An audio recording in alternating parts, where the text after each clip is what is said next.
ओम शांति। 7/5/26 की मुरली है।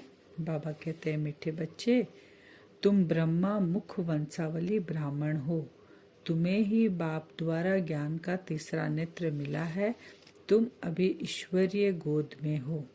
हम कौन है? ब्रह्मा मुख वंशावली ब्राह्मण है। बाबा ने हमें ज्ञान का तीसरा नेत्र दिया है और अभी हम शिव बाबा यानी ईश्वर की गोद में हैं। प्रश्न है, अद्वैत राज्य जहाँ दूसरा कोई धर्म नहीं, उस राज्य की स्थापना का आधार क्या है? अद्वैत माने एक राज्य, दूसरा और कोई राज्य नहीं वहाँ पे। तो उत्तर है योग बल। बाहुबल से कभी भी अद्वैत राज्य की स्थापना हो नहीं सकती। वैसे क्रिश्चियन के पास इतनी शक्ति है जो अगर आपस में मिल जाए तो सारे विश्व पर राज्य कर सकते हैं, परंतु यह लॉ नहीं कहता। विश्व पर एक राज्य की स्थापना करना बाप का ही काम है। बाबा ने कहा, अद्वैत राज्य हम योग बल से स्थापन करते हैं, बाहुबल वाले नहीं कर सकते हैं। लेकिन फिर बाबा ने कहा, क्रिश्चियन अगर सब एक हो जाए तो कर सकते हैं राज्य, एक राज्य। लेकिन बाबा कहते हैं लॉ नहीं है, ड्रामा में ये पार्टी नहीं है। शिव बाबा आके ही एक धर्म, सारे धर्म का विनाश और एक धर्म की स्थापना करते हैं। गीत है, छोड़ भी दे आकाश सिंहासन, इस धरती पे आ जाना। हम किसको पुकार रहे हैं? उस परमात्मा शिव बाबा को बोल रहे हैं कि आप आकाश सिंहासन छोड़कर हमारे पास आ जाओ। ओम शांति। बच्चों को ओम शांति का अर्थ तो बहुत ही बार समझाया है। ओम यानी मैं कौन? मैं आत्मा। यह शरीर हमारे ऑर्गन्स है। मैं आत्मा परम धाम की रहने वाली हूँ। भारतवासी पुकारते हैं कि हे दूर देश के रहने वाले आओ, क्योंकि भारत में अभी बहु धर्म ग्लानि दुख हो पड़ा है। आप फिर से आकर गीता का उपदेश सुनाओ। गीता के लिए ही कहते हैं शिव बाबा आइए, क्योंकि वह सबका बाप है। कहते हैं भारतवासियों पर फिर से परछाया पड़ा है माया रूपी रावण का, इसलिए सब दुखी पतित पुकारते हैं, रूप बदल कर आइए, अर्थात मनुष्य के रूप में आइए। माने शिव बाबा को कैसे पुकारे हैं? वो निराकार है ना, इसलिए उनको कहते हैं रूप बदल कर मनुष्य रूप में आइए, ताकि हम पहचान पाएं। तो मनुष्य रूप में आता हूँ। मेरा आना दिव्य अलौकिक है। मैं गर्भ में नहीं आता हूँ, मैं आता ही हूँ साधारण बूढ़े तन में। बाबा मनुष्य तन में तो आते हैं, लेकिन गर्भ से जन्म नहीं लेता, अवतरण होता है, वो भी बूढ़े तन का आधार बाबा लेते हैं। कि बाबा को कितने पुकारते हैं भारतवासी, क्योंकि इतने दुखी और पतित हो गए हैं। तो बाबा को ही पुकारते हैं, बाबा ही आते हैं, फिर एक धर्म की स्थापना करते हैं। तुम बच्चे जानते हो, बाबा कहते हैं, मैं कल अपना निराकारी रूप बदल कर आता हूँ। ज्ञान का सागर तो परमपिता परमात्मा ही है, श्री कृष्ण को कभी भी नहीं कहेंगे। बाप कहते हैं, मैं इस साधारण तन में आकर तुमको फिर से सहज राजयोग सिखा रहा हूँ। जब दुनिया पतित बन जाती है तब मुझे आना पड़ता है। कब आते हैं बाबा? जब दुनिया एकदम पतित बन जाती है। कलयुग से सतयुग बनाने में आता हूँ। पतित बन गई, अब कलयुग, घोर कलयुग, उसके बाद सतयुग आएगा। तो सतयुग बनाने के लिए बाबा को आना पड़ता है। ब्रह्मा विष्णु शंकर का चित्र भी है। ब्रह्मा द्वारा स्थापना, शंकर द्वारा विनाश और फिर विष्णु द्वारा पालना। यह लक्ष्मी नारायण विष्णु के दो रूप है। यह तुम बच्चे जानते हो। बाबा फिर से रूप बदल कर आया है। वह हमारा सुप्रीम बाप भी है, टीचर भी है और सतगुरु भी है। बाबा कहते तीनों पार्ट बाबा भी बजा रहे हैं। वो गुरु लोग को सुप्रीम नहीं कहा जाता, वो गुरु लोग को सुप्रीम हम नहीं कह सकते हैं। फिर बाबा कहते हैं, ब्रह्मा का अथवा तुम ब्राह्मणों का ही रात और दिन गाया जाता है। दिन और रात का ज्ञान भी तुम बच्चों को है। बाबा ने कहा रात और दिन किसको कहते हैं? ब्रह्मा का। तो ये ज्ञान भी किसको है? शिव बाबा ने हम बच्चों को बताया, तो हमको ही ये ज्ञान है, गाया जाता है दिन रात। तो ब्रह्मा का दिन, ब्रह्मा की रात। तुम अभी सूर्यवंशी चंद्रवंशी राज्य पाने का पुरुषार्थ कर रहे हो, फिर आधा कल्प के बाद तुम राज्य गवाते हो। यह ज्ञान तुम ब्राह्मणों के सिवाय कोई को नहीं है। अभी हम शिव बाबा आते हैं, हमको राज्य देते हैं। बाबा कहते हैं फिर आधा कल्प के बाद फिर तुम राज्य गवाते हो। अभी हम सूर्यवंशी चंद्रवंशी बन रहे हैं। फिर बाबा कहते हैं कि तुम श्री कृष्ण की भी बाबा कहते रात्रि कहते हैं, परंतु उसका अर्थ नहीं समझते। शिव जयंती अर्थात शिव का बाबा कहते हैं री इनकॉर्नेशन होता है। ऐसे बाप का दिवस कम से कम 1 मास मनाना चाहिए। जो सारी सृष्टि को पतित से पावन बनाते हैं उनका हॉलीडे भी नहीं मनाते। बाबा कहते हैं हॉलीडे भी नहीं देते हैं। बाप कहते हैं मैं सबका लिबरेटर गाइड बन सबको ले जाता हूँ, लेकिन बाबा का हॉलीडे भी नहीं मनाते हैं। अभी तुम पुरुषार्थ करते हो। बाबा कहते हैं राजयोग सीखने का। बाप तुमको ज्ञान का तीसरा नेत्र दे रहे हैं। आत्मा का रूप क्या है यह भी किसी को पता नहीं। बाप कहते हैं, कोई कहता है अंगुष्ठे मिसल है, कोई कहता है खंड ज्योति मिसल है, लेकिन बाबा कहते तुम तो स्टार हो, बिंदी मिसल हो। मैं भी आत्मा बिंदी, परंतु मैं पुनर्जन्म में नहीं आता। मेरी महिमा ही अलग है। मैं सुप्रीम होने के कारण जन्म मरण के चक्र में नहीं आता हूँ। तुम आत्माएं शरीर में आती हो तो 84 जन्म लेते हो। मैं इस शरीर में प्रवेश करता हूँ, यह लोन लिया हुआ है। बाप समझाते हैं तुम भी आत्मा हो, परंतु तुम अपने को रियलाइज नहीं करते हो कि हम आत्मा है। आत्मा ही बाप को याद करती है, दुख में हमेशा याद करते हैं। हे भगवान, हे रहम दिल बाबा, रहम करो। रहम मांगते हो क्योंकि वह बाप ही कौन है, नॉलेजफुल, ब्लिसफुल, प्योरिटी फुल है, ज्ञान में भी फुल है, ज्ञान का सागर है। मनुष्य को यह महिमा दे नहीं सकते। बाबा कहते हैं ये सब महिमा किसकी है? जो आके तुमको दुख से छुड़ाए, तुमको आके आत्मा के बारे में बताए कि तुम आत्मा हो। बाबा कहते यह भी तुम भूल गए हो, ये भी तुमको पता नहीं है। तो ये बाबा हमको ज्ञान देते हैं, आकर हमको समझाते हैं। फिर बाबा कहते हैं कि तुम विश्व की, बाप समझाते हैं विश्व की बात सही योग बल से मेरे द्वारा ही तुमको मिलती है। वहाँ कोई पार्टीशन नहीं है। बाबा सत्युग के लिए करते हैं। धरती आकाश सब तुम्हारे होंगे, तुमको कोई टच नहीं कर सकता। उनको कहा जाता है अद्वैत राज्य। यहाँ है अनेक राज्य। बाप समझाते हैं 5000 वर्ष बाद तुम बच्चों को यह राजयोग सिखाता हूँ। श्री कृष्ण की आत्मा भी, अभी बाबा कह रहे हैं अभी सीख रही है श्री कृष्ण की आत्मा भी।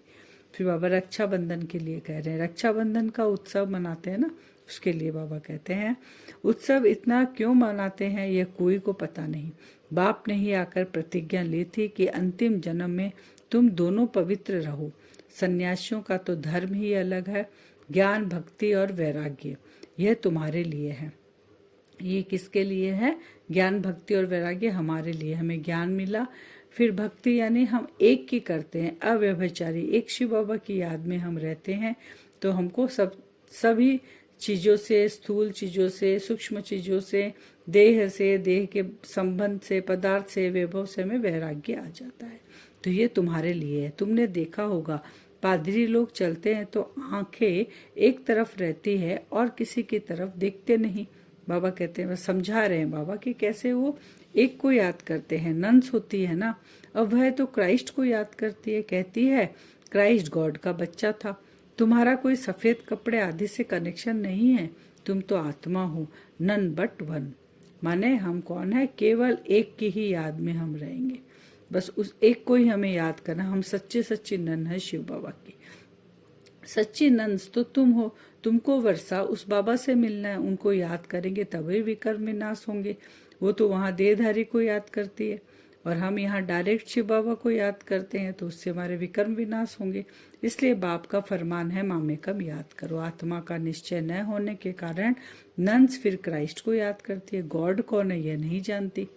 भारतवासी जो पहले पहले आते हैं वह नहीं जानते। लक्ष्मी नारायण को यह सृष्टि का ज्ञान थोड़े ही है, न वह त्रिकालदर्शी है। त्रिकालदर्शी तुम ब्राह्मण बनते हो। बाबा कहते हैं त्रिकालदर्शी का ज्ञान किसको है? तुम ब्राह्मणों को है। तुम ब्राह्मण बनते हो त्रिकालदर्शी। लक्ष्मी नारायण नहीं बनते। तीनों कालों का अभी हमें ज्ञान है। लक्ष्मी नारायण को तीनों कालों का नहीं पता है कि अभी हम लक्ष्मी नारायण है, अब हम उतरती कला में जाएंगे, ये भी उनको नहीं पता है। तुमको कोड़ी से बदल हीरे जैसा बनाते हैं। अब तुम ईश्वरीय गोद में हो। तुम्हारा यह अंतिम जन्म बहुत अमूल्य है। भारत के खास, दुनिया के आम तुम रूहानी सेवा करते हो। बाकी वह तो है जिस्मानी सोशल वर्कर, तुम हो रूहानी। तुमको सिखलाने वाला सुप्रीम रूह है। बाबा कहते हैं कौन सिखा रहा है तुमको? सुप्रीम रूह, शिव बाबा। फिर बाबा कहते हैं भक्ति मार्ग में ईश्वर तर हम दान करते हैं ना, ईश्वर के अर्थ, क्योंकि ईश्वर के पास, बाबा कहते हैं ईश्वर के अर्थ ध्यान, क्योंकि ईश्वर के पास नहीं है क्या? बाबा पूछ रहे हैं। या तो कहते हैं श्री कृष्ण अर्पणम, परंतु वास्तव में होता है ईश्वर अर्पणम। मनुष्य जो कुछ करते हैं उनका फल दूसरे जन्म में मिलता है, एक जन्म के लिए मिल जाता है।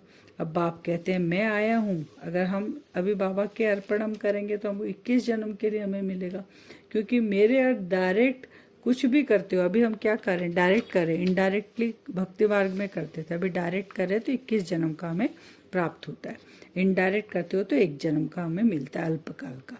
फिर बाप हमें समझाते हैं तुम्हारा सब मिट्टी में मिल जाना है, इसलिए इसको सफल करो। तुम यह रूहानी हॉस्पिटल कम यूनिवर्सिटी खोलते जाओ, जहाँ से सब एवर हेल्दी वेल्दी बनेंगे। इनसे बहुत इनकम होती है, योग से हेल्थ और चक्र को जानने से वेल्थ मिलती है। तो हमें जगह जगह बाबा का घर खोलना है, सेंटर खोलने हैं। बाबा कहते हैं एक हॉस्पिटल भी है, यूनिवर्सिटी, पढ़ाई भी होती है और आत्मा की बीमारी भी ठीक होती है। तो ये सब हमको खोलना है। आज का वरदान है एक रस स्थिति द्वारा अतीन्द्रिय सुख की अनुभूति करने वाले सर्व आकर्षणों से मुक्त भव। एक रस स्थिति द्वारा अतीन्द्रिय सुख की अनुभूति करने वाले सर्व आकर्षणों से मुक्त भव। जब इंद्रियों के आकर्षण और संबंधों के आकर्षणों से मुक्त बनो तब अतीन्द्रिय सुख की अनुभूति कर सकेंगे। कोई भी कर्मेंद्रिय के वश होने से जो भिन्न भिन्न आकर्षण होते हैं वह अतीन्द्रिय सुख व हर्ष दिलाने में बंधन डालते हैं, लेकिन जब बुद्धि सर्व आकर्षणों से मुक्त हो एक ठिकाने पर टिक जाती है, हलचल समाप्त हो जाती है, तब बाबा कहते हैं समाप्त हो जाती है, तब एक रस अवस्था बनने से अतीन्द्रिय सुख की अनुभूति होती है। स्लोगन है अपनी बुद्धि की लाइन सदा क्लियर रखो तो एक दो के मन के भाव को जान लेंगे। कैसे जानेंगे? बुद्धि की लाइन क्लियर होगी तब। व्यक्त सारे हैं सदा अचल अडोल एक रस स्थिति का अनुभव करो। किसी भी प्रकार की हलचल में अचल रहना यही श्रेष्ठ ब्राह्मण आत्माओं की निशानी है। दुनिया हलचल में हो लेकिन आप श्रेष्ठ आत्माएं हलचल में नहीं आ सकती। क्यों? ड्रामा के हर सीन को जानते हो। नॉलेजफुल आत्माएं, पावरफुल आत्माएं सदा स्वतः ही अचल रहती है। तो कभी वायुमंडल से घबराओ नहीं, सदा निर्भय रहो। ओम शांति। अभी वरदान से योग करेंगे। अपने आप को देखें, एक छोटा सा सितारा दोनों आंखों के बीच में चमक रहा है। यही हमारा असली स्वरूप है। सतयुग से लेकर ब्राह्मण जीवन में इसी आत्मा ने अलग अलग वस्त्र पहनकर पाठ बजाया है। ये मुझ आत्मा का अंतिम जन्म है। फिर से चक्र शुरू होगा। मुझ आत्मा को पवित्र और फरिश्ता बनना है, तभी हम बाबा के साथ जा सकते हैं। ये संकल्प आत्मा को दें।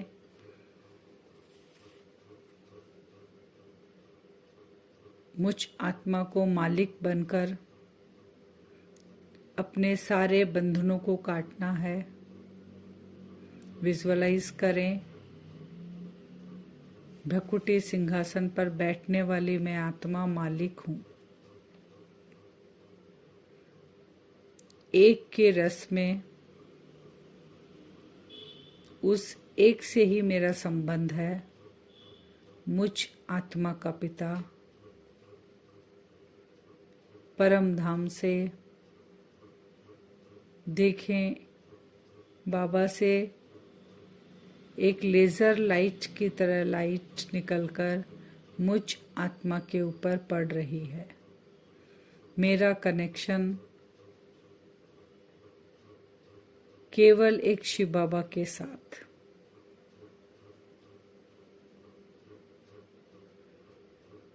अपने आप की चेकिंग करें। मुझ आत्मा का कहाँ कहाँ आकर्षण है, उन आकर्षणों से मुक्त हों। बाबा की ये पावरफुल लाइट जो बंधन मुझे खींचता है, उस बंधन, जिस बंधन से हम बंधे हैं, बाबा की ये लाइट वहाँ जाकर उस बंधन, उस व्यक्ति के साथ जिससे हम जुड़े हुए हैं, अभी भी जिस पदार्थ के साथ अभी भी जुड़े हुए हैं, ये लाइट उनसे मुझे मुक्त कर रही है। मैं बंधन मुक्त आत्मा हूँ। मैं मालिक हूँ आत्मा। कर्मेंद्रियाँ मेरे ऑर्डर अनुसार चलती है। मन और बुद्धि से सारे बोझ धीरे धीरे हल्का हो रहे हैं। विजुअलाइज करें, साथ साथ अनुभव भी करें। मुझ आत्मा के अंदर कोई बोझ नहीं, कट उतर रही है बंधनों की। बाबा की वो लेज़र लाइट मेरे ऊपर पड़ रही है। मैं बंधन मुक्त हो रही हूँ। धीरे धीरे हल्कापन, साथ साथ मैं फरिश्तेपन का अनुभव कर रही हूँ। मैं आत्मा अपने सूक्ष्म शरीर में विराजमान हूँ। विजुअलाइज करें, हल्कापन महसूस करें। कोई आकर्षण नहीं, बस एक के रस में खो जाना। उसके साथ सारे संबंध। कल सारा दिन ऐसे ही हम विजुअलाइज करेंगे। बाबा की लाइट पड़ रही है। अपने आप को देखेंगे एकदम हल्का बन गए, फरिश्ता। बार बार करेंगे कल। सारे बंधनों से मुक्त, मैं मालिक आत्मा। ओम शांति।